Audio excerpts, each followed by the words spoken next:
Hey wizards, how's it going?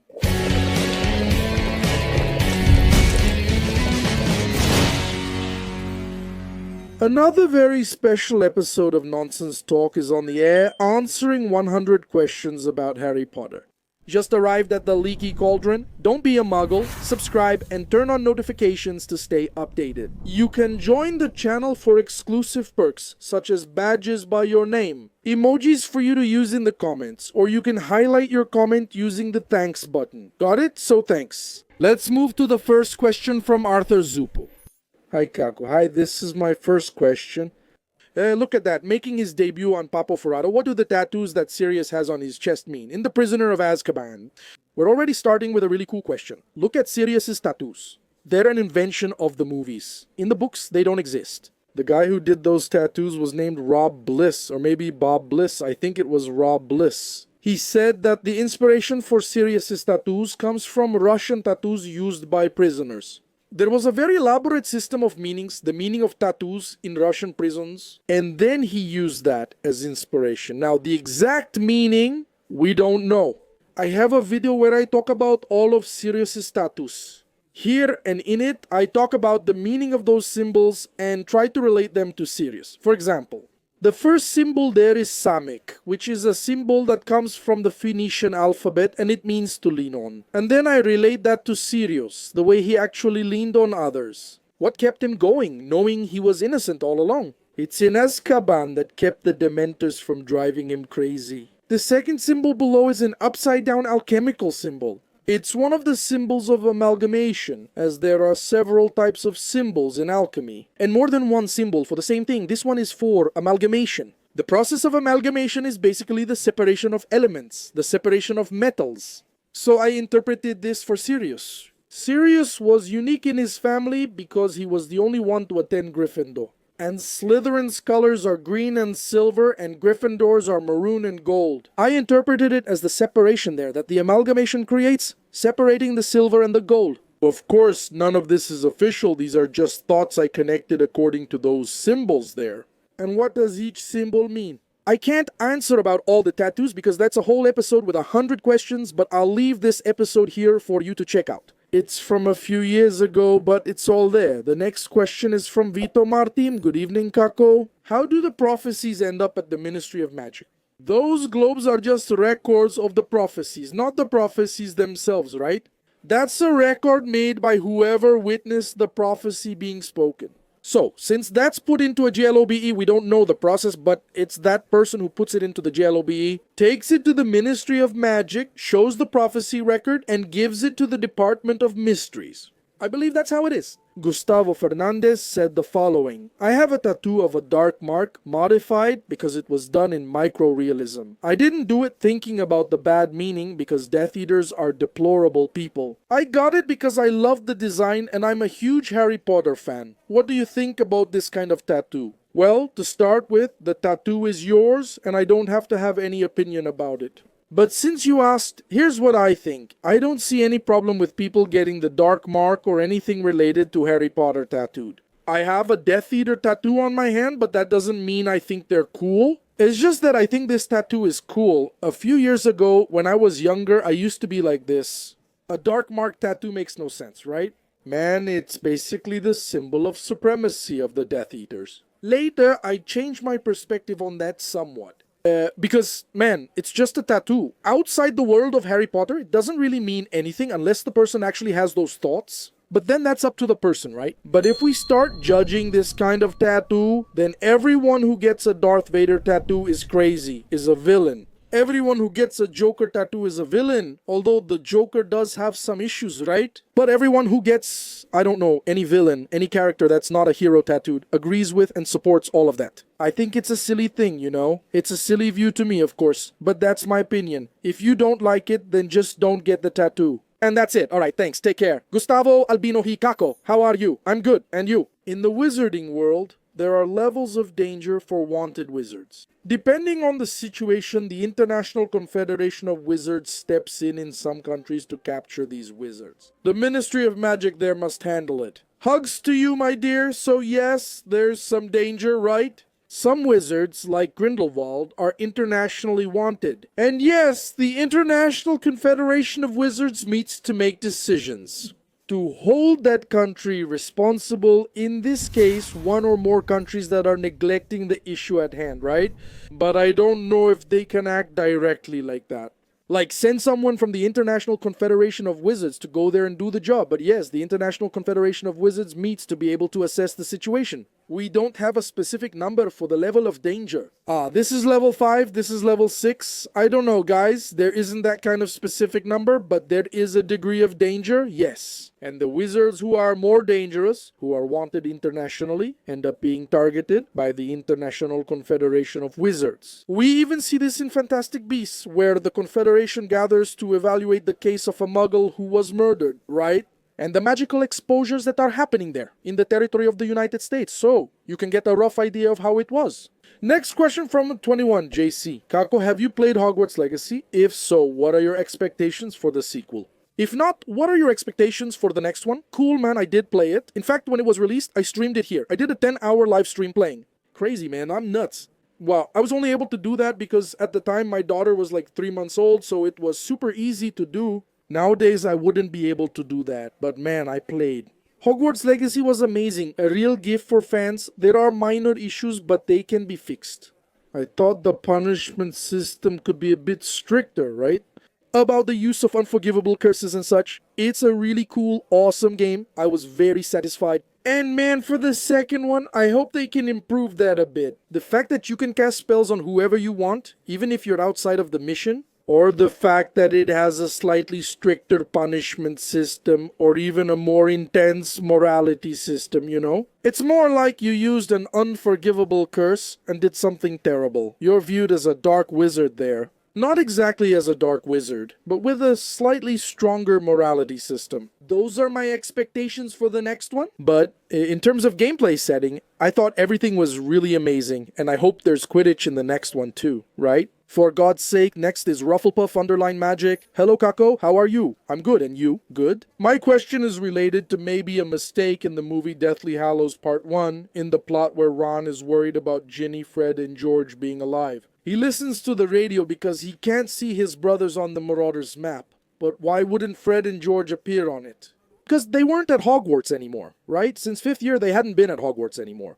Ginny, in this case, he stays and listens to the radio. In the movie, he keeps listening to hear if anything happened to his family. But in the book, he keeps trying to listen to the radio. Potter Observatory, to get news in general, not just about his family. In the movie, they focus on the family, you know? But with the Marauders map, in this case, he could look and see Ginny when she started at Hogwarts. When they run away there, classes haven't started yet, or anything like that. So that's why, in the movie, it didn't really make sense for him to look at the Marauders map, okay? That's from the movie. In the books, he didn't listen to the radio to check on his family. He talks about the program that reports the truth about what's happening. And it's not manipulated by the Ministry of Magic, taken over by Voldemort. Our next question is from...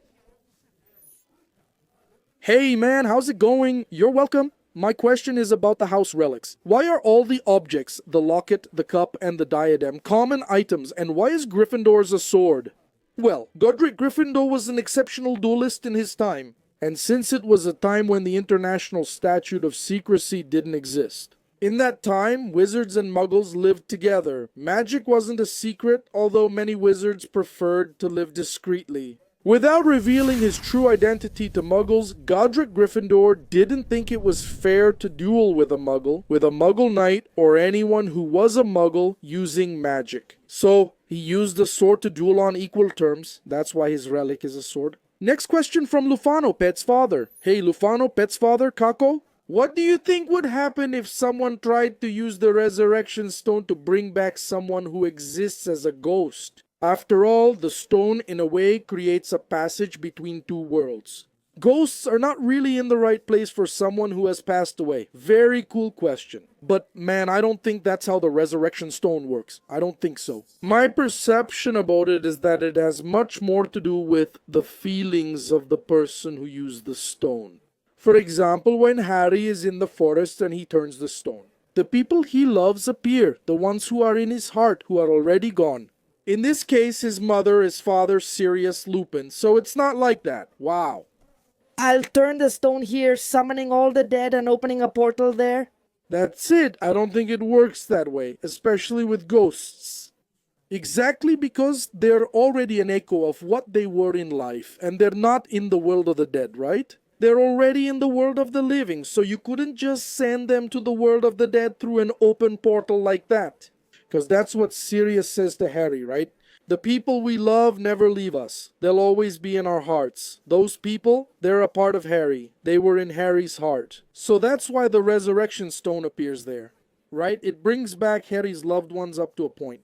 It's not like it actually opens a door. Hey guys, come from the world of the dead. That's not how it works. The next question is from Michelle Oliveira. Good morning, my friend. How are you? I'm good. And you? I'm good too. Oh, that's great. So, Dumbledore didn't know any spell to find Voldemort, or to stop him from escaping during the fight at the Ministry. So we have to change this idea that Dumbledore was all-powerful. He was powerful, yes, but Voldemort gave him a bit of trouble there.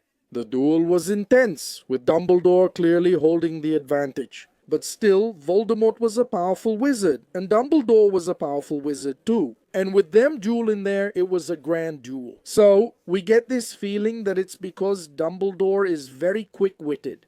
He always made very well thought out moves and always anticipated some things and understood things that other people didn't understand. We get this feeling that, wow, he would have to know everything. He would have to be aware of everything. It's not like that. He doesn't work that way. So he might even know a spell to stop Voldemort from leaving the Ministry, but the question is, would Voldemort know how to escape that spell? You see, so things are pretty balanced that way. Not to mention, it wasn't enough to just find Voldemort, right? It wasn't just Dumbledore found Voldemort and that was it. No. Voldemort's influence was present in many areas of the Wizarding Society. There was a lot to fight against there, besides Voldemort himself. Michelle Oliveira has another question. Hey Kako, how are you? I'm good, thanks. One question. Even with the battle happening and killing several people, why isn't there a record of the people who were on Harry's side? Why don't they use Avada Kedavra? Any reason? Hugs to you and the girls. We have no record of anyone on Harry's side using Avada Kedavra, but that doesn't mean they never did. It's because we only have battle frames, right? We just see flashes and glimpses of what's happening. They might have used it, but I believe maybe they don't use it, or at least they don't appear using it. Because are these spells more connected? Not just dark wizards, but people who kind of don't have that many scruples, you know? Who, well, don't care at all. They kill, torture, and actually use the unforgivable curses. In war, it's just war. They were fighting there. And it would be completely understandable if they used them, but I believe it's more related to that. The next question is from Angelica SQ.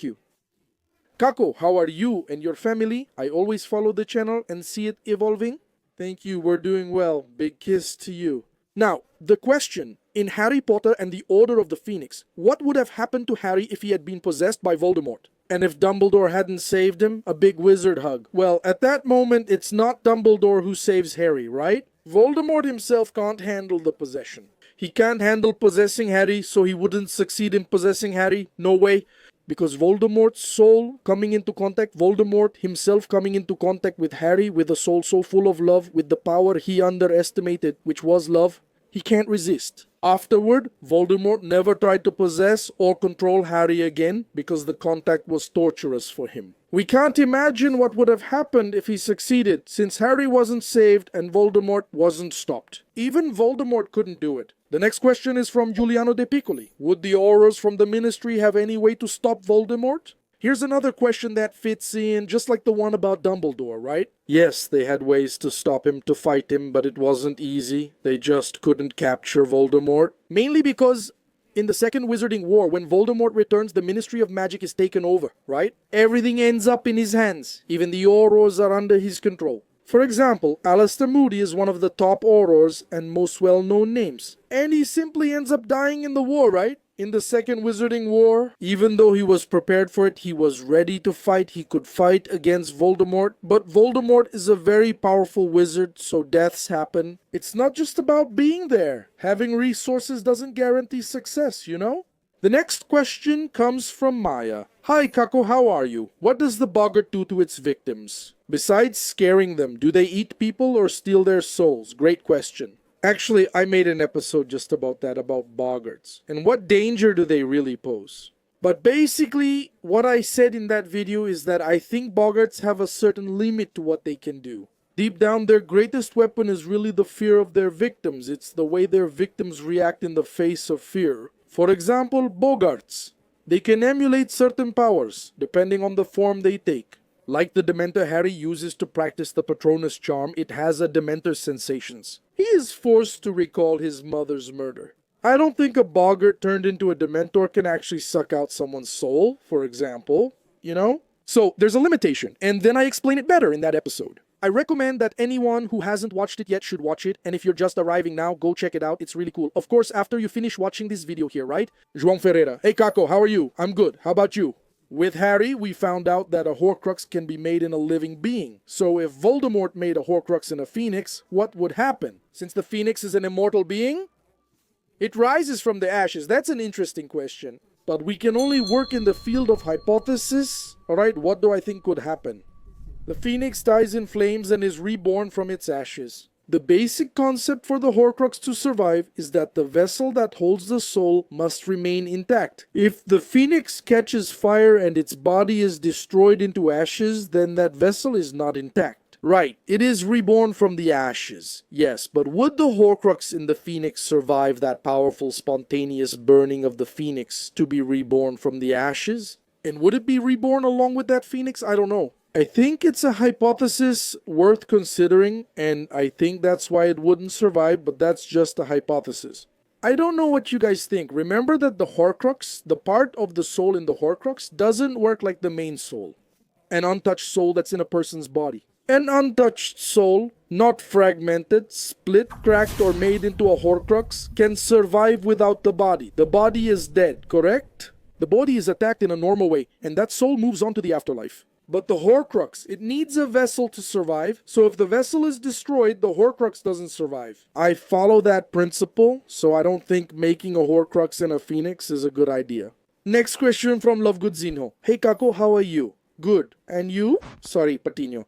If a Demento could speak Parseltongue, could it talk to a Patronus in the form of a snake to convince it to leave it alone? I love when you take these wild trips. What a far-out question. But here's the thing. There's no way a Dementor could be a Parselmouth. Parseltongue is a hereditary gift passed down from parent to child. Obviously, right? It's hereditary, passed down from father to child or from mother to child. And Dementors aren't born that way. Dementors, they're not beings. They were never alive. They manifest, they proliferate from human emotions. So there's no way he could inherit Parseltongue from someone because it needs to be passed from father to son. Of course, here you asked if a Dementor were, right? Not in the case if a Dementor really is, but like hypothetically if he were. The Dementor has rather limited communication, so I don't think it would work. Not to mention that a snake Patronus is not a snake, it's a Patronus, it's a materialized energy coming from very strong and true emotions, and that's not the creature that deals with the Dementor. It's not the animal form, because otherwise the non-corporeal Patronus wouldn't work. It's not the animal form, the animal form. It reveals more about the wizard casting it than the spell's actual effect. The world's strongest Patronus belonged to a mouse. Honestly, I doubt it would work. Alright, but the question is really cool. The next question is from Jonathan Alves. Hi Kako, how are you? I'm great. A question about the Muggle from Fantastic Beasts. I can't remember his name. He used a spell that was in the wand that Dumbledore gave him. To my knowledge, you can't store a spell in a wand for later use. My dear Jonathan, by now maybe you've already understood what happened. I don't know if you've seen it somewhere or if you've already figured it out, because, you know. This question was sent earlier, but here's the thing. Jacob, his name is Jacob, didn't cast the spell. Eulalie Riggs did. She's that teacher who's there with him, the one who casts the spell and makes it seem like Jacob is the one doing it. She's doing it there, secretly. He's holding the wand and looks like the one, but that's intentional to mislead you. He's not actually doing it. That wand doesn't have a spell stored in it. You can't store a spell there. Only Eulalie Beleza can cast it. Next is Guilherme. Hey, all good. And you? Can you block the Polyjuice potion?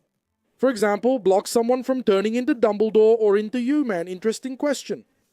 At the moment, I don't remember there being any way to prevent the transformation. Once the potion is in its complete process, if there is any way. Is it in some game, something I haven't seen? But I don't think so.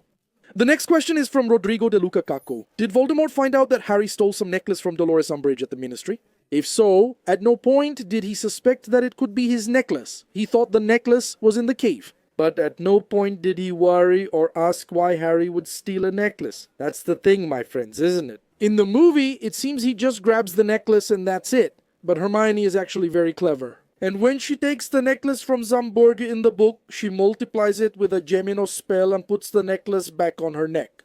So she doesn't even suspect that the necklace was stolen. So no, Voldemort has no idea that a necklace was stolen from Dola Zamborga. The next question is from Altista Lufano Kako. Do you understand if it's historically possible for a secret keeper to make an unbreakable vow not to reveal the secret? I know that the Fidelius charm itself presupposes trust, but in theory, it would be an efficient way to reinforce the spell. Man, I don't think it would work. You know why? The principle of the Fidelius charm is exactly as you said, trust. The Fidelius charm is kept within the soul, in the very essence of the soul, of the secret keeper. If he does any magic to protect, I think it loses its strength, it completely loses its meaning. And it's not possible to do because no magic is capable of extracting that information from the secret keeper. Not even torture, not mind control, not the Imperious Curse. Nothing is capable. The only way for a secret keeper to reveal it is spontaneously of their own free will. So,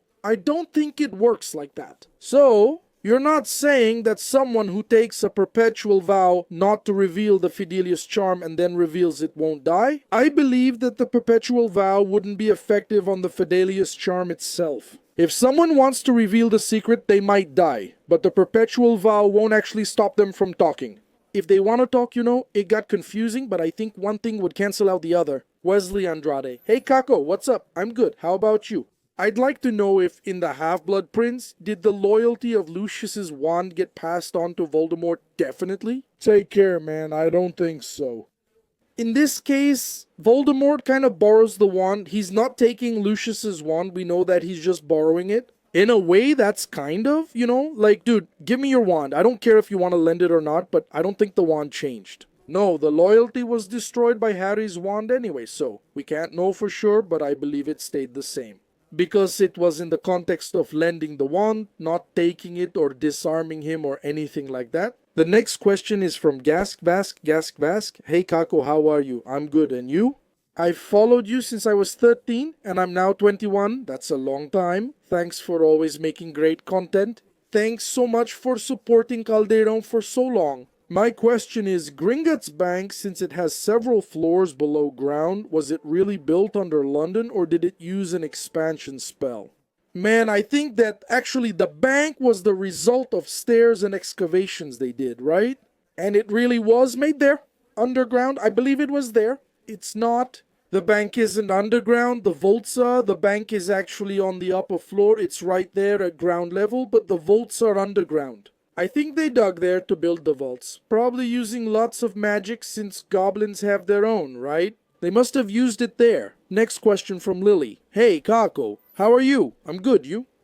First of all, I mentioned Harry Potter in my college entrance essay and I got accepted into medical school. Isn't that cool? We're getting a witch doctor, but Katerina already has a free pediatrician, right? Thank you. Look, congratulations. Really, my sincere congratulations. The question is there a transfer system in magic schools?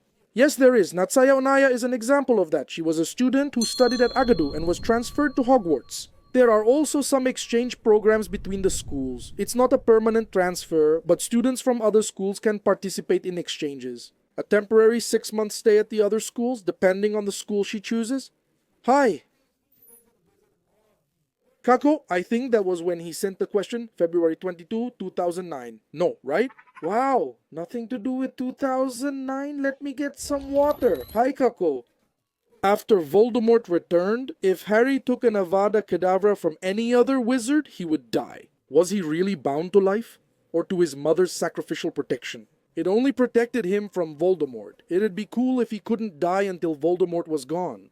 Man, that's a really cool question, I know. From what we know, from all the explanations, the protection worked against Voldemort. But in the case of Harry's blood having Voldemort's protection, I think it works in that case. In that case, it kind of works. Harry couldn't die as long as Voldemort lived, only in this specific case, not in others. Dumbledore explains that Harry's wand was just an ordinary wand when used against others. But against Voldemort, because of their whole connection, their completely unusual relationship, and that was completely new to magic, right?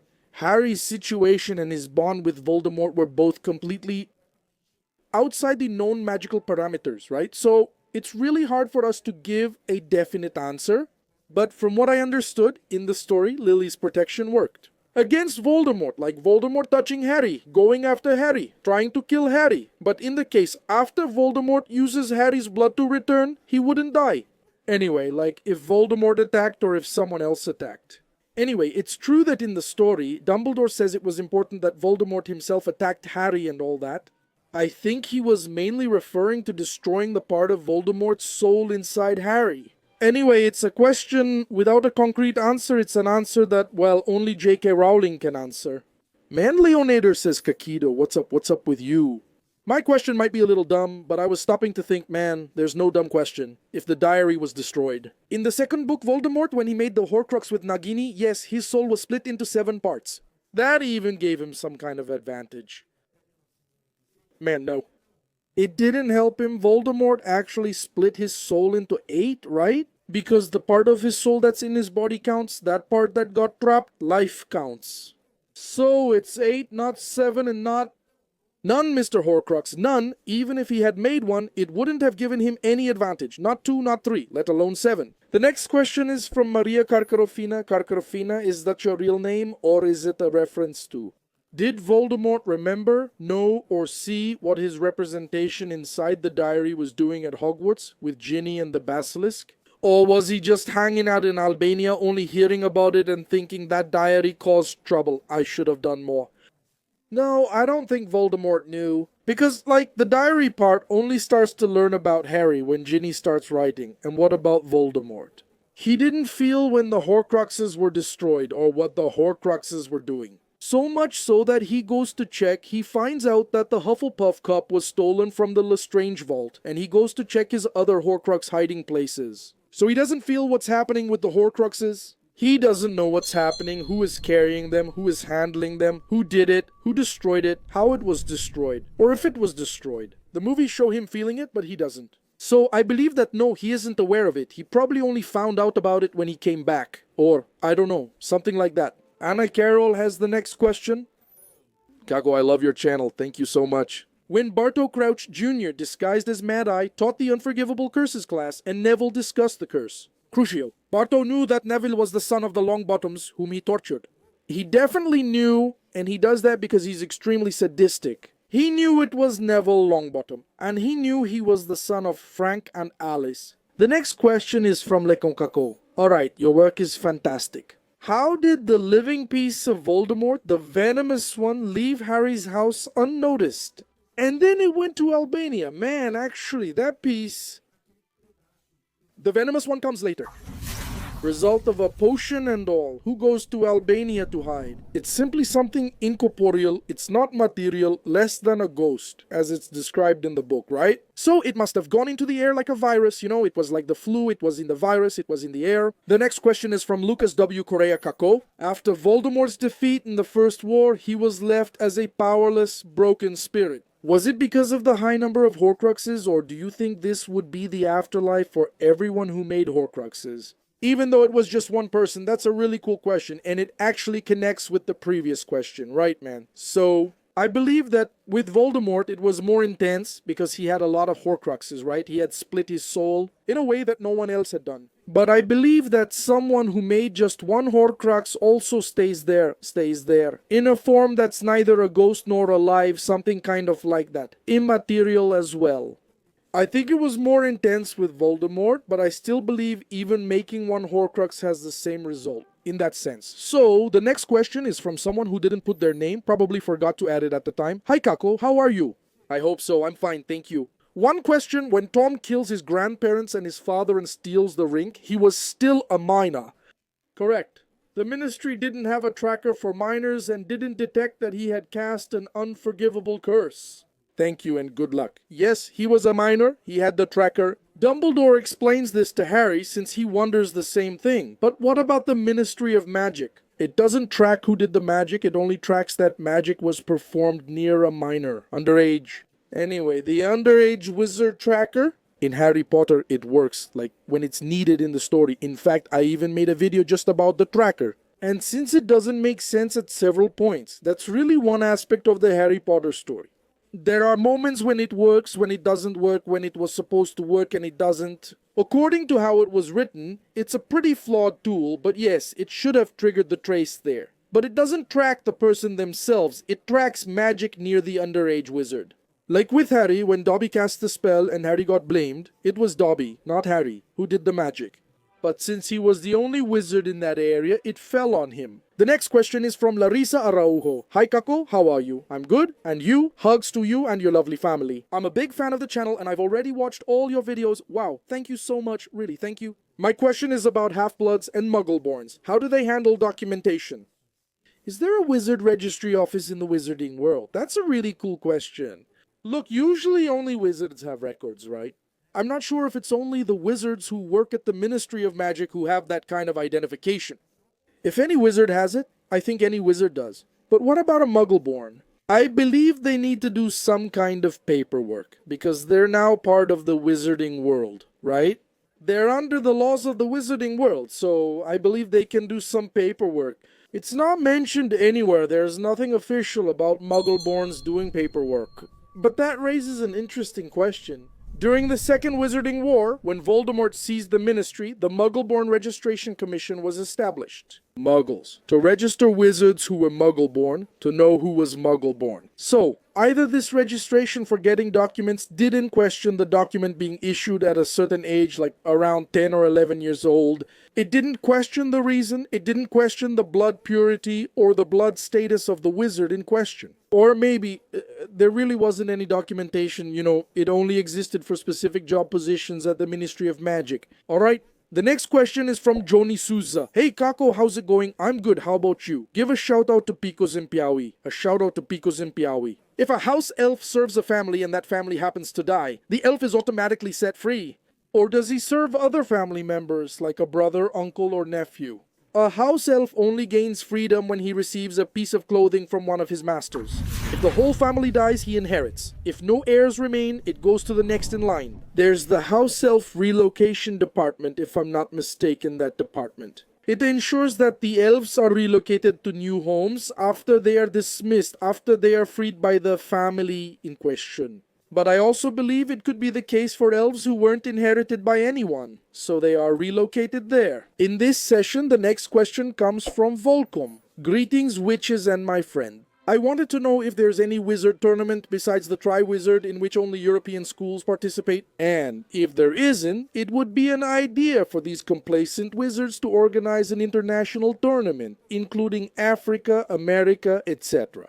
Man, that's really cool. Your question is really cool. So, there is the Potions tournament, and I know it includes several schools. There's the school from Russia participating, and there are schools from all over the world. I agree, there could be global tournaments involving all schools, like the Tri-Wizard tournament. That would be really cool. Next question is from Lucas A. Emerson. Couldn't Voldemort have sent Snape to Grimmauld Place after the taboo spell in Deathly Hallows? Since everyone Dumbledore had entrusted with the secret remained as keepers. You could tell Voldemort's name was said a lot there. Congrats on your work. Great question. Very cool. And, in fact, I pointed this out in the video about things that don't make sense. In the book Deathly Hallows, really the name was being spoken. There were Death Eaters right at the door because they knew that place belonged to the Order of the Phoenix and it was known that Harry could be there. He says Voldemort's name and triggers the taboo spell. There are Death Eaters at the door and on September 1st there are even more Death Eaters. Could Voldemort have sent Snape there since he knew Snape had access to Grimmauld Place? And Voldemort definitely knows that people who know the location of a place protected by the spell. Fidelius becomes the secret keeper when the first keeper who was entrusted with the secret and the other people die. So I think it's something that really doesn't make sense. And it ends up being a plot hole. Andre of Tikako, did you know that the wizard chess match in the first movie shows how Ron was a friend to Harry? Well, there was a better and faster way to checkmate, which was bishop to c5. But for that, Ron would have to sacrifice his friend. I think this part is very beautiful, showing the friendship between the two. Man, yeah, that's really cool. I had already seen a video about a guy who's a chess player and has a channel on YouTube. He explains scenes and events from movies, series, and more. And then he talks about the move that Ron made in chess, and he talks about the possibility of other moves. That's cool and shows how loyal Ron is. He's always there for his friends, right? Joanna Lovegood said, "Hey Kako, how's the family? All's great." When the character faces Victor Rockwood and he casts an Avada, is it possible to defend? And there's a clash of magic. Is this a plot hole, or is there an explanation since the spell is supposed to be undefendable? Is Joanna referring to the game Hogwarts Legacy? And yes, there is a moment when we face a villain there, and the spells collide and become connected. There's no twin wands or anything like that, so that's just a bit of creative license from the game, right? That shouldn't happen. He isn't curious about the story or what Avada Kedavra is, right? Can't use magic to defend yourself. People will ask, Kako, what about in the movies? So what about it? I'm going to have to answer again, guys. The movies made it up. They did it wrong. People often ask, what about Harry and Voldemort? Doesn't everything revolve around them? It can be an example since it's very atypical, but you can't consider it a standard, okay? Yes, I wouldn't call it a plot hole, more like creative license for the game. And the movie too. Next question is from PND. Hey Kako, how are you? I'm good. How about you? This might be a bit of a random question, or maybe someone has already asked it. In the second movie, when the Basilisk's fang goes into Harry, shouldn't the Horcrux inside him have been destroyed? And that way he wouldn't have been able to choose to come back to life in the last movie. So it's not a silly question. It's a very valid question. But yes, a lot of people have already asked it, and it's been answered many times.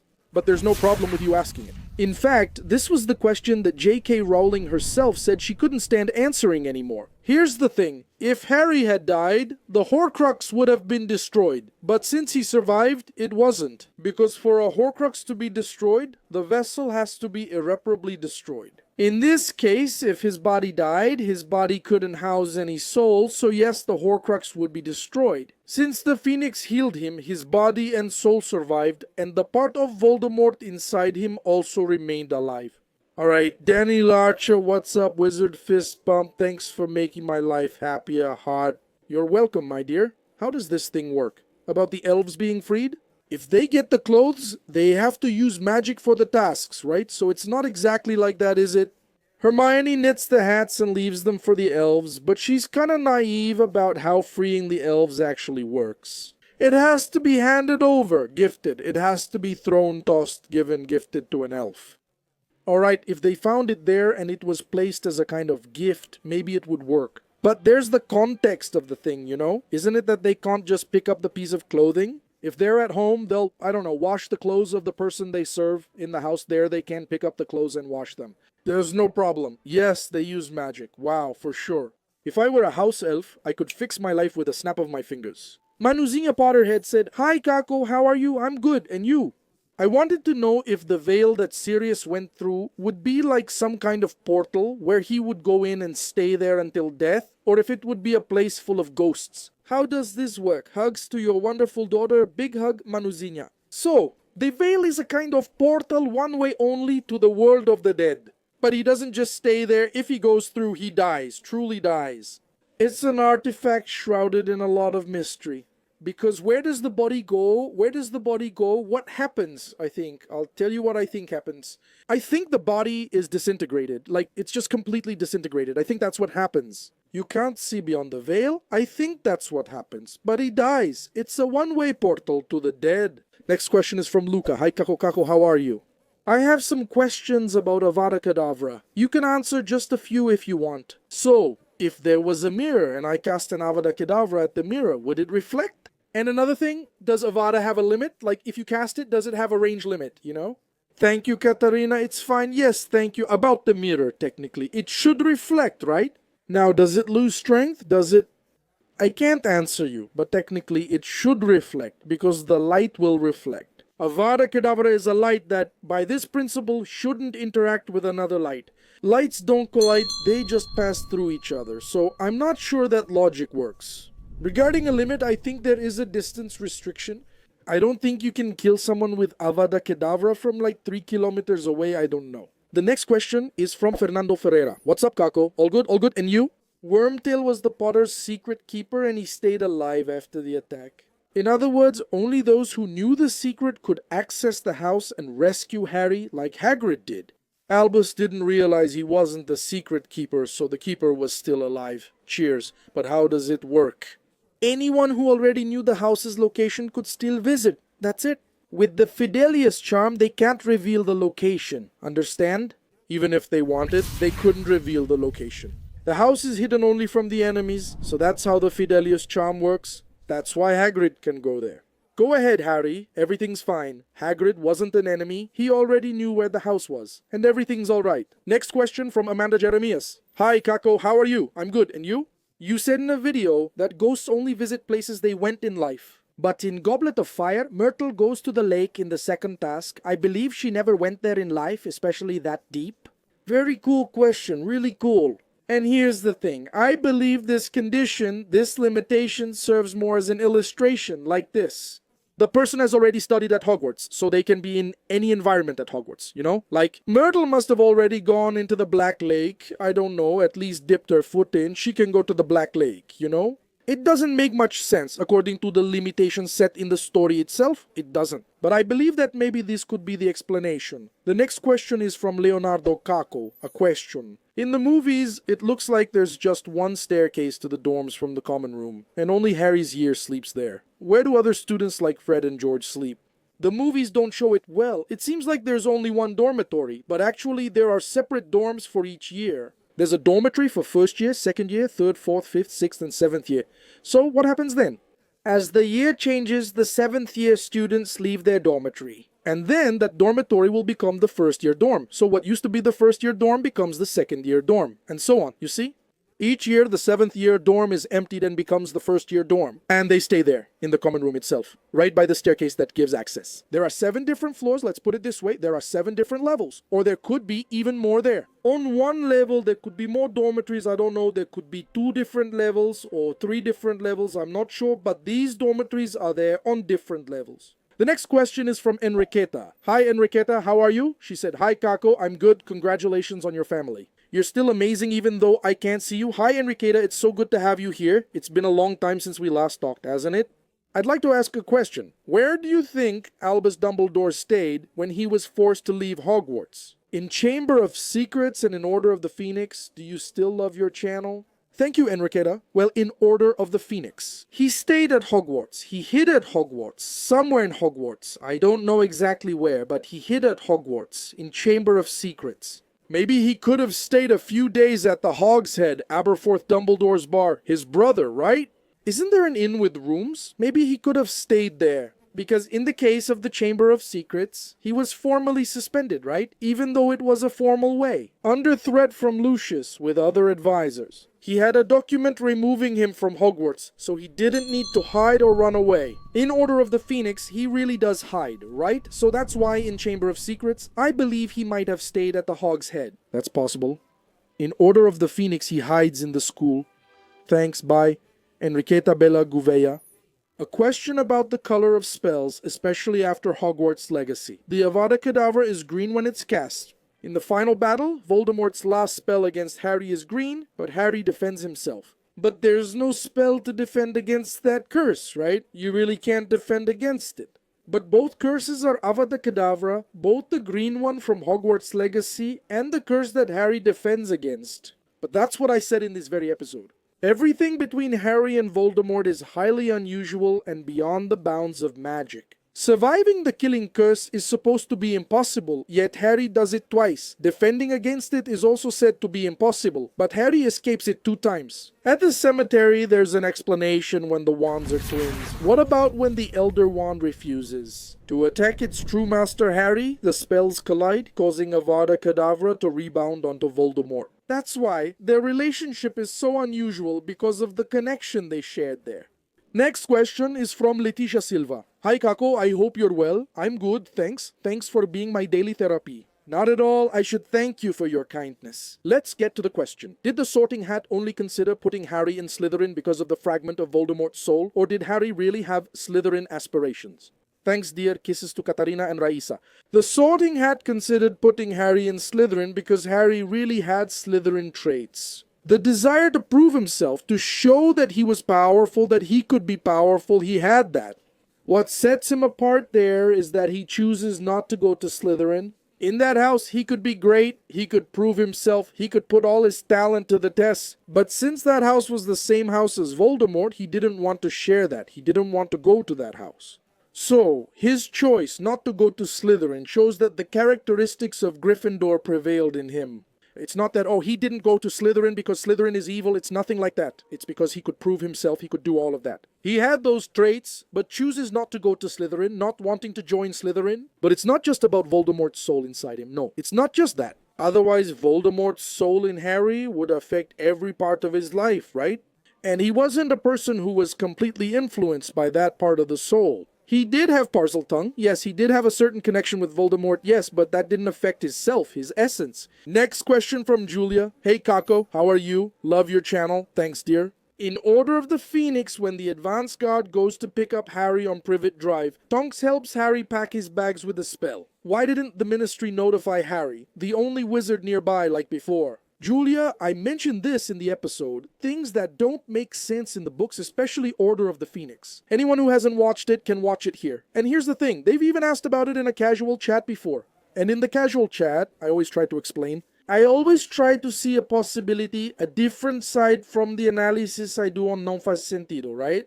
Which is simply like this. Man, it doesn't make sense, it really doesn't make sense, but it seems like a flaw, Because the Ministry of Magic was already after Harry and the Order of the Phoenix was a society separate from the Ministry. They were taking Harry there to try to prevent him from being expelled, so for any little reason, the Ministry would come down on him. Yes, it should have detected the magic Tonks performed there, but it didn't. Then also regarding the trace, there's a video specifically about how it only works when convenient for the story. Next question is from Marie Carol. Hi Kaku, how are you? I'm good. And you, two things. Your channel inspired me to read all of Harry Potter. Thanks, that's awesome. But while I'm short on money, quick question, how does Harry's tracker work? Look at him. What is it for?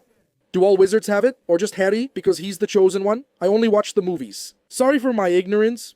Dude, that doesn't matter. There's no ignorance here. You just don't know, and you're asking. Which is fine. I don't see that as ignorance. Look, no. The tracker is something that all minors have. It's used to identify when a young wizard performs magic. But, like I said, it's extremely flawed. Extremely flawed. So, it's a system that doesn't work very well. It also serves to show how the Ministry of Magic is a flawed institution. Yes, but in the story itself, it's also flawed.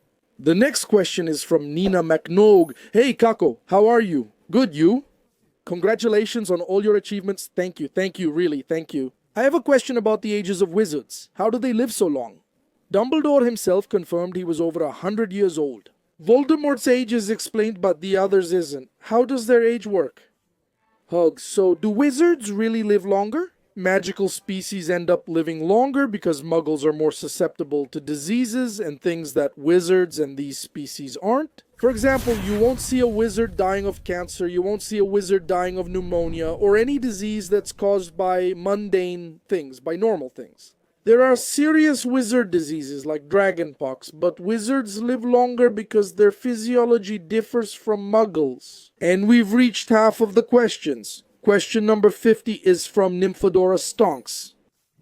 I loved it. Kako, how are you? I'm good, thanks. Kisses to your family. And you? Does the awakening of the Force happen, like saying the magic in people? How is it possible for descendants of muggles to be born with powers, and at the same time for descendants entirely from wizards to be born without any magic at all? Hugs and much success. A biologist could answer that question for you with a lot of technical expertise. What I can tell you is that magic is transmitted through a gene. It's a magical gene that either manifests or doesn't manifest. So, a muggle born definitely has some wizard in their ancestry. It could be 3, 4, 5, even 10 generations back, and that gene just keeps getting passed down. Every muggle born. It comes from at least one squib, for example, a squib, which is a person born to wizard parents. But they don't develop magic. They have a magical aura and everything, but they don't develop magic. They're not like a muggle because they're able to see certain magical creatures like dementors anyway. They're able to see places hidden from muggles. Hogwarts, right? In this case, they don't develop magic. They can't perform magic. Rather than remain in the wizarding world where they face much prejudice, they marry or get involved with muggles instead. From that, you start to have a lineage without magic, but the magical gene is still there, it's being passed on. The squib married a muggle, and their children, one after another, were all muggles, marrying other muggles repeatedly. Until at some point way down the line, two completely muggle parents simply have a wizard child, who is the muggle born. Now, why does the squib happen? How this happens, I can't explain. There isn't an explanation for it, but it happens. So that's how it goes. It's a gene that's passed on, and that's just how it happens. If a wizard marries a muggle, they can have a child. A squib is not because the child is the son of a wizard and a muggle. That doesn't make them a squib. He won't say, oh, he's a muggle. No, he's a squib. If a child of a wizard lacks magic, that's a squib. Understand? Even if the mother is a muggle, like Gildo Erlacher Hart in this case, the mother was a witch, father, and two siblings were muggles, but he was a wizard. Umbridge is similar. The father was a wizard. The mother was a muggle. The brother was a muggle. In the case of a squib, the child of a wizard who doesn't develop magic is a squib. But did you get it? So, it's like this. It's through the gene. Someone who really knows a lot about biology could give a great explanation of how this works technically. Honestly, I don't really remember much from my biology classes about inherited genes and things like that. I can research it and make a cool video about it, right? That's a great idea. Next question is from Ponquita. Hi, Kako. I hope you're well. Thank you, I'm doing well. If a wizard cast Lumos without a wand, would his whole hand light up or just the tip of his finger? I just randomly wondered about that. Hooks, can you imagine? Just like E.T., right? Dude, I think the light wouldn't come from the fingertip, but from a small glowing ball in the hand. That's what I imagine it would be. I think so, right? Matt Lufano, Kako, how are you? I'm good. It's been a while, but congratulations on your daughter. Your family is very beautiful. Thank you very much. I'm not sure if this was shown at any point in the game Hogwarts Legacy, but I was wondering which subject did Professor Fig teach? Or was he a professor before the game's events? Friend, if I recall, Professor Fig taught. Theory of magic, you see? Let me check here, man. Theory of magic. Eleazar Fig taught theory of magic. It's an elective subject. It's not a required subject, just a subject. The students starting from the 6th year. Next question is from Mayara Velasquez. Hi, Kako. How are you? I'm good. And you? Are we at your work? Hey, thank you very much, Mayara. Question. Do you think it would be possible for Queen Maeve to have taught the founders of Hogwarts? This is a brilliant question. Oh, a question like this. Do you know who Queen Maeve is? You really don't know her? So let's tell them, Mayara, who is Queen Maeve? Queen Maeve was a witch. She taught young wizards before the Hogwarts School of Witchcraft and Wizardry existed, because it was very common for wizards to teach other wizards at home or in small groups. Queen Maeve did this in her castle, so I think that's what happened. There's a good chance that one of the founders, at least one of them, was a student of Queen Maeve. She's present on the Chocolate Frog cards. Let's just check the dates so I can get an idea here. Wait, Queen Maeve? She predates Hogwarts, right? She was born before the founders. It's just that, like, she could be from before Hogwarts, but be their contemporary in age. Like, the founders could be the same age as her, in the same age range, and they founded the school, but not her. It's possible. But the founders could also have been, at least one of them, her student. She was from Ireland, right? She was from Ireland, so maybe. It's a cool possibility. Next question is from Luan Ampere. In the book Harry, in the Thoughts of Severus, you can walk through places where Snape isn't, if you understand well. In the case of a crime, they couldn't use a witness's memory to get closer, or even listen to conversations of the person who committed it. Thank you. Success, beautiful family. So Harry can go where Snape wasn't, but only if Snape was close by, right? You can't really go too far? But memories are not used in trials in a formal way, because memories can be altered. Guys, Slughorn's memory was altered, showing memories can be changed. That's why they're not used. Next question is from Alhandra. Madame Waxim was actually half giant, and she was ashamed to admit it. Maybe grandparents, more distant relatives. Yes, she was half giant, and she was ashamed to admit it. Who knows who her half giant relative was, but she was half giant. Eloisa Fernandez. Hello, Kako. How are you? I'm fine. And you? I wanted to know about the magic of music. I mean, if music has any influence, any magical influence in the world of Harry Potter, how does it work? I'm curious, but haven't found anything about it. Hugs to you and your family. Your work is great. Thanks for your kindness. The music, if we actually know anything about music-specific magic, we don't. We have Dumbledore saying that music is one of the most beautiful magics they have at Hogwarts, but we don't have any details themselves. I think that music, like art in general, touches human beings deeply, so that ends up being a strong kind of magic. All magic there is related to emotion, right? So the art that touches people, it has a certain magic. Strong. Hi, Kako. How are you? I'm good. And you? I really like your videos, and I really admire your work. Thank you very much. My question is, what spells can Protego defend against? And why didn't Draco use it in the bathroom? Who cast Sectum Sempra in the fight with Harry? Protego actually blocks quite a few spells. I'm not going to mention all of them here, because this is a video with 100 questions, but it basically works. Sectum Sempra is much more powerful than simpler attack spells. I'm not sure if Protego would stop it, that's just my guess, but you also need to be quick and agile to use it, right? It's not just like, hey, hold on, I'm gonna protect myself. So, Draco didn't have that time, you know? Hey, what's up, Kako? All good? I'm good. How about you? I have 2 questions. Now I'll have to change the video title to 101 Questions, Harry Potter and the Prisoner of Azkaban, when Harry and Hermione go to the past. How do you think Ron felt? Was he normal? Did nothing change for him? Them going back in time only changes things for him, for Ron.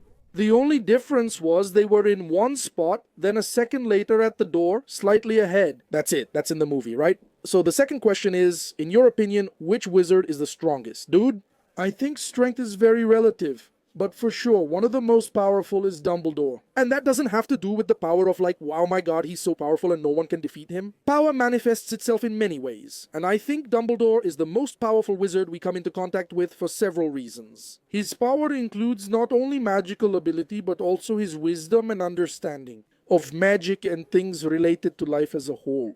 The next question is from Oi Kako Beleza and you. Did Dumbledore view Snape as an ally, someone redeemable or a friend? Or did he use Snape to spy and protect Harry until the day of the slaughter? If he only used him, McGonagall was Dumbledore's most trusted person. No, I don't think Dumbledore just used Snape. I think Dumbledore really saw the potential for redemption in Snape. Dumbledore, you know? He understood the power of love, and especially remorse, since he lived with deep remorse, right? I think he saw potential for redemption in Sniper and trusted him to an extent regarding his family. As he himself says, he didn't like to put all his eggs in one basket, but he trusted Sniper. Yes, I think his relationships with Sniper and Minerva are different. Minerva didn't know much about Dumbledore. So I don't think he just used Sniper, no. I think he did see Snipe as a friend, yes, but also as a very important ally. And who knew what needed to be done? Chris Lestrange. Harry doesn't die because Voldemort used his blood to return, thus connecting Harry to life because of Lily's protection. That's correct. Seen this way, neither Aunt Petunia nor Dudley would help Harry stay connected to life.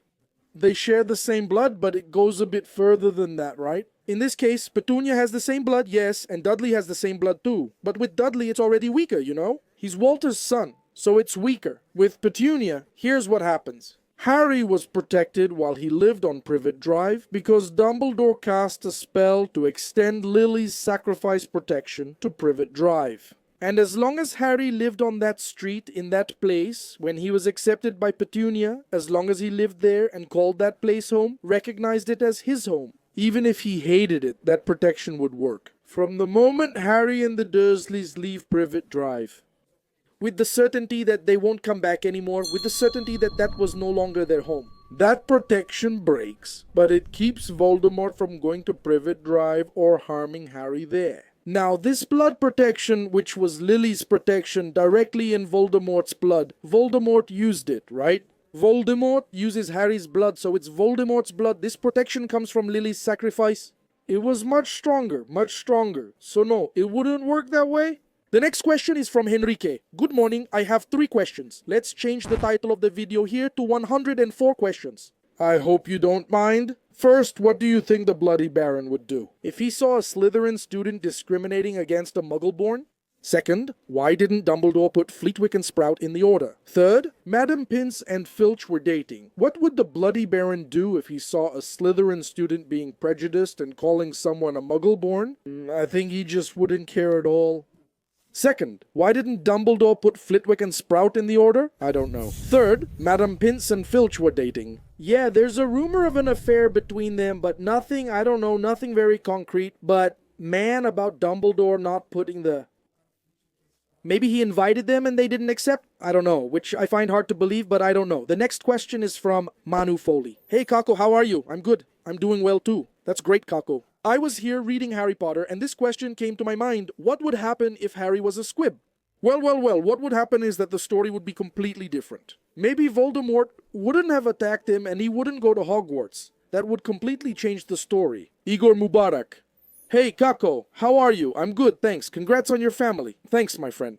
The object can block Avada Kedavra. Could it be the wand itself or something created by it? The shield spell that Kingsley uses blocks Avada. Hugs, I'm your fan. The shield spell doesn't block Avada. You can't conjure an object to protect against Avada. Because, man, it's really fast. Avada Kedavra is really fast. It's similar to a gunshot. Let's say it's similar to a gunshot. Just to use as an example here. And for you to put an object in front, you have to plan way ahead. You have to be really... The only way is by putting some object in front, hiding behind an object, or bringing an object in front. You have to be really quick. But no, you can't use your own wand, because I believe it would hit the wand, and, like, the wand is thin, right? So it could hit the wand and end up hitting the person. Anyway, the next question is also from Igor, and he said, Hey Kako, congratulations on your beautiful family, thanks. If Snape was a potions genius, he might have made a potion with Phoenix tears to boost their healing effects. And that's how Dumbledore's life was saved. It wasn't just because he was a genius with potions. Not everything has a cure or can be healed. Phoenix tears can't fix everything. Things have limits in magic. There are limits. So, like, what Dumbledore had was irreversible. What Snape could do, he did. It was meant to slow Dumbledore's dying, and the spell lasted about a year. But that was all he could do. Anything more was impossible. Paulo Andrea Araujo. Hi, Kako, how are you? I'm good. And you? When Harry used Aguamenti to give Dumbledore water in the cave, where did it come from? Gamp's law says you can't create elements. So, either the water was conjured from somewhere, or it was water incapable of quenching thirst. Look, conjuration is more than just transfiguration. Conjuration is a type of transfiguration. When Harry conjured the water, he was transfiguring air molecules into water molecules. Makes it possible to conjure water. Unlike food, water can be conjured. Another one from Paulo Andre Arujo. Hello, Kako. How are you? I'm good. When did Harry use it? No. He sent the question twice. My God, how many questions do we have in credit? Paulo repeated the same question. Do we have question credits? Some people asked several times. It's valid. Let's continue. Danilo Alves 7. Hello? Is it possible for a muggle to use a muggle artifact that has been enchanted, like Sirius's motorcycle or any of the millions of items from the Weasley twins? Very good question. This is exam level, okay? Yes, it is possible for a muggle to use enchanted artifacts. It's possible. They don't need magic to use them. There's even the misuse of Muggle Artifacts Office. Of Muggle artifacts where Arthur works, where they take things that are sold to Muggles and have been enchanted. Just to mess around, like a kettle that squirts hot water or a key that shrinks until it disappears. Things like that. Yes, a Mogul can use them. Yes, a flying car, a flying motorcycle, they can figure out how to use them. That's a different story, but the enchanted artifact will work. Good question, you know? Matthias Martins. Hey, Kako, how are you? Everything good and you? Wands can only be used by wizards. A goblin or a house elf could use one. If they did, it would be different. No, wands can't only be used by wizards. Wands, in fact, are a symbol of control and oppression by wizards against marginalized beings like goblins and house elves. There's even a clause that forbids the use of wands by non-human creatures, meaning goblins, elves, centaurs. They have magic. They can use wands. They have the ability to use wands. It channels their magic. Wizards have forbidden these creatures by law from using wands. I talk more about this in the video, about the Goblin Rebellions in a more in-depth way. It would be cool if anyone who wants to understand better could watch it. After this episode here, alright, thanks. For example, there's Narlak, the gangster goblin from 1920s New York in Fantastic Beasts, who uses a wand. He uses not one but two wands, carrying them in a holster. So what would change? The magic of these beings differs in essence from wizard magic and may have more unique traits. The wand just makes it easier to channel magic. It makes using magic easier. I can't say exactly what would be different. Explosive, angry, a muggle. I would be able to prepare a simple magic potion, which only involves mixing magical ingredients in the process. No, because a potion will always have an element that needs to be done with magic, always. Every potion has it, all of them. So a muggle can't make a potion at all, even if they have the complete recipes and all the ingredients. Karvalho, Neto, what was the relationship between Dumbledore and Grindelwald during the time Harry was at Hogwarts? Given that he was imprisoned and only killed in 98, yeah, basically. I think that the relationship between Grindelwald and Dumbledore during that period didn't exist. It didn't exist. So much so that Dumbledore mentions seeing it during his limbo conversation with Harry, right? In the vision, Voldemort is there in Grindelwald's cell, and Dumbledore says that in these last years people say he regretted it, showed remorse, but I don't know if Dumbledore actually had any direct contact with him. You know, I don't know. Unfortunately, I can't answer that for you, but I don't think so. Next is Letitia Beauchat's question. Hi, Kako. How are you? I'm good. And you? In Deathly Hallows, Harry finds a letter from Lily to Sirius, but I never understood what that letter was doing at Grimmauld Place. Since Sirius was expelled at 16, did he live there when he was 21, since he received the letter when he was that age? Big hug? Great question. And I also talked about this point in the segment about things that don't make sense in the Harry Potter books. And really, it doesn't make sense for that letter to be there since Sirius received the letter as an adult. And he left Grimmauld Place when he was 16, and that letter was in his room there at Grimmauld Place. It seemed abandoned, right? But no, Lily died in 1981. Sirius was arrested a day after Lily was killed. There was no way she could have sent the letter afterwards. That letter must have been in Sirius's current house where he lived, which was his own house. I don't see Sirius breaking out of Azkaban and turning into a fugitive, stopping by his old house to get the letter and take it to Grimmauld Place just to keep the letter there. I don't think that makes sense, you know? He might have given it to Harry, I don't know. Honestly, it doesn't make sense for the letter to be there. Estelakako. If someone takes the polyjuice potion and messes around with another person, if you know what I mean. If a pregnancy occurs, is the child from the one who took the potion or the person they transformed into? Dude, okay? Let's use the right term. We shouldn't say messing around since kids are watching and could misunderstand. If one person has a relationship with another, and if someone gets pregnant while transformed into another person with polyjuice potion, well, the child will belong to the one who actually got pregnant. The person is using polyjuice potion, but they don't actually become someone else. It's just their appearance, the powers, magical abilities. The person's self won't change, you know? So, the child will belong to the person who actually fathered the child, Humberto, who in the book Deathly Hallows. The trio says Voldemort's name multiple times in number 12 Grimmauld Place after it becomes taboo, but nothing occurs. The house was protected, so how do Fred and George apparate inside multiple times? Good question. Yes, it was protected. With the Fidelius charm, nothing breaks the Fidelius charm. Nothing. Absolutely nothing. That's why the taboo spell didn't break it either. Fred and George could apparate inside the house because the protection didn't stop it. They weren't bypassing anything. They were simply moving from room to room, not from outside into the house. That protection from outside to inside the house exists. But that's the thing, right? They weren't enemies. They knew where the house was, so they could apparate inside the house. Only enemies couldn't, right? Kenobi, great job. Hey Kako, congrats on your success. I followed you for a long time. Thanks, my friend. But here it goes. Do you think in any way J.K. Rowling regretted making the Golden Trio all in the same house? Don't you think that segregated the fan base since they don't have any friends? Slytherin dude, I don't think she regrets it. Maybe not, because they work really well in Gryffindor, right? But that's what I think. The fact of segregating, I also think that segregating isn't really the right word, because this division creates identification, right? People say, hey, it's cool. They relate to the house and have fun. Are there competitions? No. My house is cooler with quizzes and games. I think this helps people identify with it, making it even cooler. I don't think they regretted it, right? I don't think they regretted it. No, and of course it creates a rivalry, but that's okay.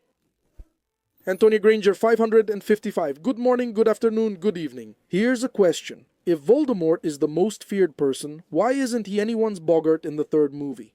Amazing question, brilliant question, brilliant question. Let's go. In the third year, we're talking about 13-year-old kids. These are kids who didn't live through Voldemort's reign of terror. They're kids who were born at the time when Voldemort fell. At most, they heard about that period of terror, but they didn't experience it themselves. So it's very plausible that none of them were so afraid that the boggart would turn into Voldemort. Now, if it were kids from previous years who lived through that phase, maybe it would be more plausible for it to turn into Voldemort. The next question is from Lexon Mesquita Kako. Is there any other poltergeist besides Peeves? Yes, there are. Not as famous as Peeves, but there are some poltergeists that have already appeared in newspapers. In Fantastic Beasts, I think a poltergeist haunted a Muggle family's house. There's also a poltergeist in Hogwarts Legacy, though I can't recall the name. But there are others besides Peeves, right, Teozupo? Kako, how are you? I've always wondered this. What did Voldemort look like in 1981 before his first downfall? His appearance? He already had those kind of strange features. His face was already a bit sunken, his cheeks a bit hollow, his eyes red, his skin sallow and pale. It's because he abused the dark arts. He wasn't that handsome, attractive guy anymore, but still, he didn't look anything like what he became later. Julia, Tardin. Hi, Kako, how are you? Send a kiss to Katarina. Sure, I'll send it. I wanted to know if you received the letter from Hogwarts. For example, since my birthday is August 28 at 11, I'd get it early on July 31 when I'm still 10, and I would start at 11, or would I get it at 11 and start at Hogwarts at 12? Big kiss, big kiss, big kiss, big kiss. Who turns 11 years old by September 1st? You get the Hogwarts letter in the year you turn 11, so you get the letter at 10 if you're going to turn 11. By September 1, the start of Hogwarts school year. Hermione started a year later. She's from 79 because she was born on September 19th. Let me check if she's from 79. Wanna see? I'm almost sure she is. That's right, Hermione is from 79. She's from 79.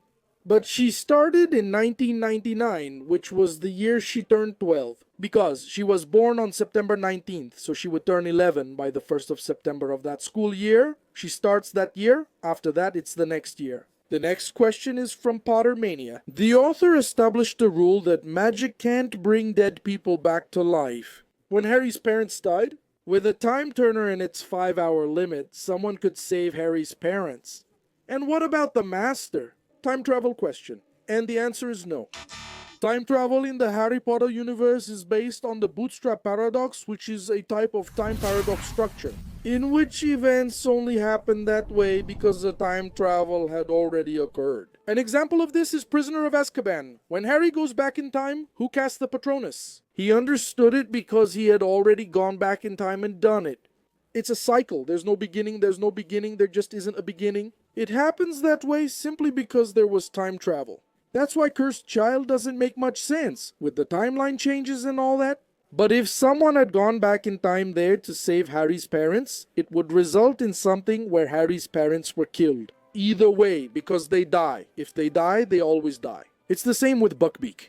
He didn't die or get killed. Some think he was, and I mentioned this in the video. Things you got wrong in Harry Potter. Buckbeak is never killed in the book, and the trio doesn't witness his execution.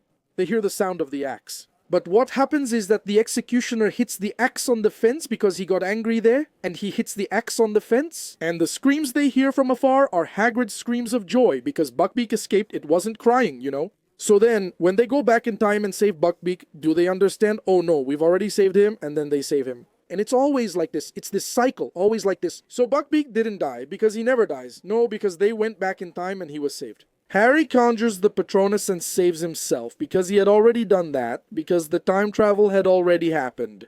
It's hard to understand because our brain always tries to make sense of it. That's why it's a time paradox. A paradox is nothing more, nothing less than something that can't possibly happen. It's like an example of a paradox. Besides time travel, it's also an example of a figure of speech. There's that poem with these lyrics. It's a wound that hurts, but you don't feel it. It's pain that drives you crazy without hurting. There's no way it can hurt and you don't feel it. It's a wound that hurts and you don't feel. If it hurts, are you feeling it? That's the paradox, and our brain tries to make sense of it. But it won't help us to use logical reasoning because it doesn't apply, you know? Harry Potter's time travel happens that way. Things happen like that because time travel has already occurred. If someone tried to save Harry's parents, they failed since they died, you know? Kako. But it happens in the Cursed Child. They go back in time. They save Cedric, so... That's why it messes up all the timelines, right? It's impossible. Wow, it's impossible. But it messes everything up. Everything gets messed up. Everything gets out of place, you know? In the Harry Potter books, it's impossible. In the Cursed Child, it's possible. That's why they did it. But it creates other paradoxes and things get out of hand there. That's why the Cursed Child loses a bit of the point. Next question is from Luna Lovebad. I like the name. Hi Kako, how are you? I'm good, and you? Congrats on your daughter. Thank you. A totally out there question. Does Parseltongue run in the family? If Harry had a child before the Horcrux in him died, would the child be a Parseltongue? If the Horcrux died afterwards, would he stop being one? That's a cool and interesting question. It's not unusual. But look, I think that Harry wouldn't pass Parseltongue on to his child because that wasn't a part of him. That was something that came to him the day he was attacked, and part of Voldemort's soul got embedded in him. I think what would be passed on to his child would be his essence, Harry's essence that would be passed on to his child. Harry's belongings would go to his child. That soul fragment wasn't part of Harry. It wasn't Harry's own talent. After the Horcrux is destroyed and Voldemort dies, he loses his Parseltongue ability. In Cursed Child, he regains Parseltongue. Why? Does it need to make sense? Not really, but it's an interesting question. Whoa, the power's about to go out. Hold on, lights. Anyway, do you think it would have passed to Harry's son if the Horcrux wasn't destroyed? Tell me here, Alizon Kako's fan. Thanks, friend. Hi. In the third movie, at 1:44:21, a stag Patronus appears between the present and future Harrys. The Patronus would be Snape's. I recall Hermione saying he saw Harry's giant Patronus. I've only seen the movies. I'm thinking about reading the books. Kisses, I like you a lot. Oh, Alison, my dear. No, it's not Snape's. No, it was Harry's own Patronus. That's what I explained in the previous question. Harry goes back in time and he's the one who casts the Patronus and saves himself. He thinks it was his father because it had his father's animagus form, but it wasn't his father, it was himself. Snape's Patronus is a doe, not a stag. The doe is the female version, but stags have antlers. Big hug, Dark Lord. He asked, "Hey Kako, how are you?" "I'm good, you?" My question is, if a Parselmouth wizard insults another in snake language, can that be considered a Parsel rudeness? Oh my god, so it can be considered a Parsel rudeness.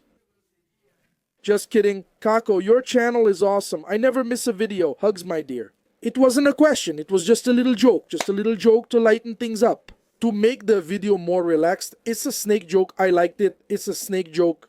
Who knew the Dark Lord was such a joker? Paulo Rodriguez asked, "Hey man, cool, and you?" The effect of Avada Kedavra can be shared in order to reduce it or neutralize its lethality. When the victim gets cursed, if they grab two others, and those continue the cycle, survival is possible. Hug, man, I'm not gonna say it's not possible, because there's no proof. There are no tests about this. But I think it's very unlikely. I think the person really dies and that's it. It doesn't spread like electricity, no. I think the person will die holding the others like this, and nothing will happen to them. Only the one hit with Avada will actually die. The next question is from Feener. Hello Kako, can a muggle be turned into a werewolf? I really like your channel. Hug, friend, great question.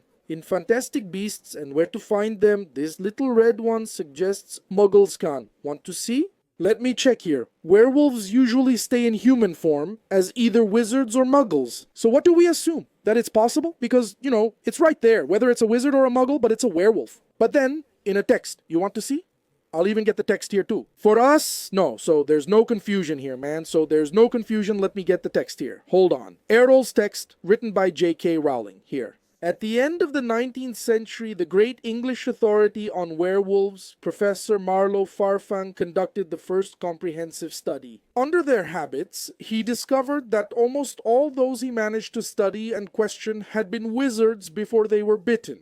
He also learned from werewolves that muggles have a different taste from that of wizards, and they are much more likely to die from their injuries. While wizards and witches survive to become werewolves, meaning it suggests that wizards are the ones who turn into werewolves. And the muggles die. Most of them die. If not, it means all of them die. So it could be that there was a muggle who got infected and survived. But just to survive. It's rare, even for a wizard bitten by a werewolf. To survive, he needs to be attended to and treated very quickly. You need to put a mixture of dittany and silver powder on the wound so it can heal. The person won't be cured, they'll be left with lycanthropy and they'll turn into a werewolf. If you don't, the person dies. Whether wizard or muggle, imagine dittany and silver powder.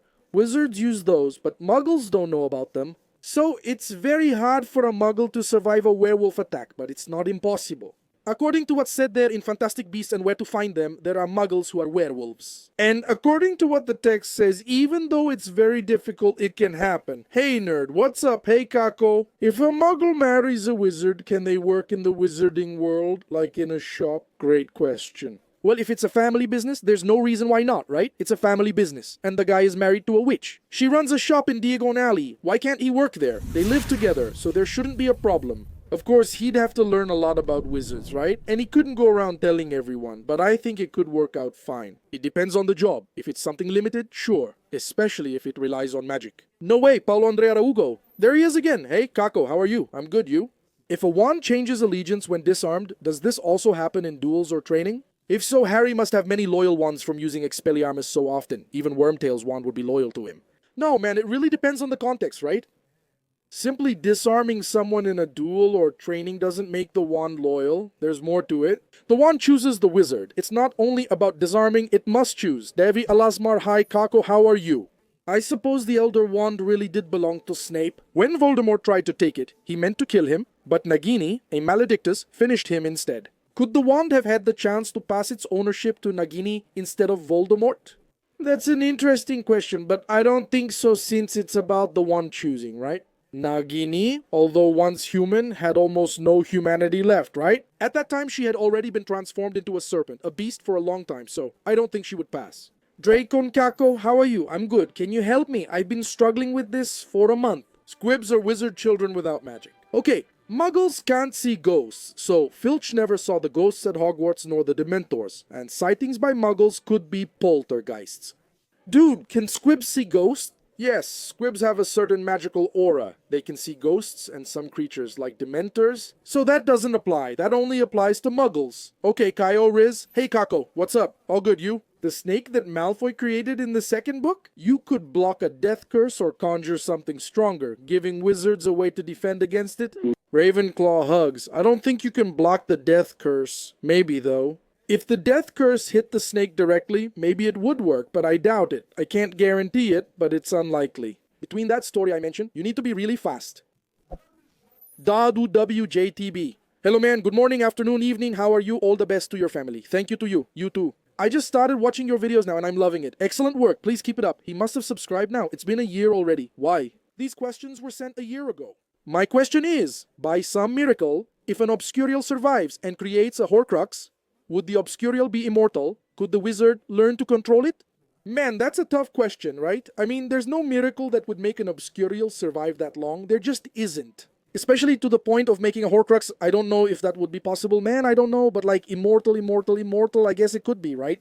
Because we've already seen that nothing and no one can be immortal. Death can't be cheated, and when people try to do that, the consequences are huge, the price is very high. So I think based on that, I can say for sure that it wouldn't be immortal. Congratulations on your beautiful family, Chiane Germano, thank you. My question is about the Marauders map. It reappears in the Cursed Child, and since it's canon, we can take it into consideration. But if the map was made by the Marauders and they all die, wasn't it supposed to disappear, or is it blood magic? Happy Father's Day, thanks. There are spells that do end when a caster dies, yes, but there are spells that last. Their death doesn't mean the map stops working. Alright, Gabriel Fritz. Hey, Kako, all good. Good, you? I've been thinking, how does everyone in the wizarding world know that Harrod ended up with a lightning bolt scar? Since the only ones who saw it were Dumbledore, McGonagall, and Hagrid, do you think Hagrid was a blabbermouth? Oh, I love that term. Was Hagrid really a blabbermouth? I think Harry's story was just too big to keep secret. It became a legend, right? It spread, and he survived. Now, people ask how he survived. He survived with only a scratch on his forehead. It spreads, you know. There's no way around it. Now, maybe Hagrid talked about the scar. I don't know. Big Mouth was a good one. Raffaele Soyuzere evening, Kako. All good? I'm well, you? Few days ago, I saw that you replied to a writer saying that ghosts can only go in death where they went in life. I saw Myrtle already at the bottom of the lake. The question's already been asked. Man, we're going to have to take it out. We're going to have to take it out. I'm sorry, we've got credit. Evandro asked, Hey Kakaso, all good, all good. And you? It's known that Lillian and Tiago challenged Voldemort 3 times. Do you know what those were? How long does Hermione's term last? Yes, my friend. They faced Voldemort 3 times. One of those times was when Voldemort tried to recruit them as Death Eaters. But, aside from the other 2, it's not known how long Hermione's term will last. Well, we don't know exactly when she was elected, but the term for Minister of Magic lasts 7 years, and she has the possibility of being re-elected. Let's see, it's 2025? In 2019, she was already Minister, right? That's when Cursed Child takes place. 2017, year 4, 2017, severe target year 1, year 2, 2018, year 3, 2019. And she still has time, huh, Mano? There's still time? Let's suppose she was elected in 2019. She could stay next year. Her term would end. Look, next year is an election year. And then if she gets re-elected 7 more years, she could stay until 2033. So there's still time for Hermione as minister. Hey, Zeus, want to go out? Hold on, let me open it. Little Zeus, you had surgery. Are you okay? Thanks to everyone who helped with the raffle. The drawing is already on my Instagram if you want to check it out. The winner was Igor Bessa. Thank you so much to everyone who helped. Zeus is recovering well and will finish 8 chemotherapy sessions. He was just lying next to me. I have to watch him closely. It's just 3 days post-surgery. And he already wants to jump on the couch. He thinks he's fine. Hermione could serve as minister until 2033 if elected in 2019 and re-elected in which year? Next question is from Vonisilis. Kako Riddle descends from the Gaunt family, who descend from the Peverills, who in turn descend from Slytherin. No, but Harry is also a descendant of a Peveril. So Harry is a descendant of Slytherin. If so, why isn't he the true heir of Slytherin? Why is it Voldemort instead? Because there's a little confusion on your part here, my dear. Here's the thing. Harry and Voldemort are related because they both descend from the Peverils. However, only Voldemort's line descends from Slytherin because the Peverils are not descendants of Slytherin. What happened is that a descendant of the Peverils from Cadmus's side married a descendant of Slytherin. So the families joined together, a descendant of Slytherin and a descendant of Cadmus Peveril. They married and began the lineage that led to Voldemort. Harry descends from Ignotus Peveril, which is unrelated. No one from Ignotus Peveril's lineage interacted with the Slytherin lineage. On the contrary, Yolande Peveril married a Potter, and that started the lineage that eventually led to Harry. They are distinct lineages. Harry is not related to Slytherin. He is related to Ignotus and distantly to Cadmus, and even to Voldemort himself, but not with Slytherin. Cadmus himself isn't a Slytherin descendant, but his descendants are, thanks, just the direct ones. Come on, like your rich cousin from another family. Wow. He's related in many ways. Brother of the grandfather, great-grandmother, uncle, brother-in-law, brother, cousin, and other relatives. That's basically it. Next question from Pedro Diaz. Hey Kako, how are you? Good, you?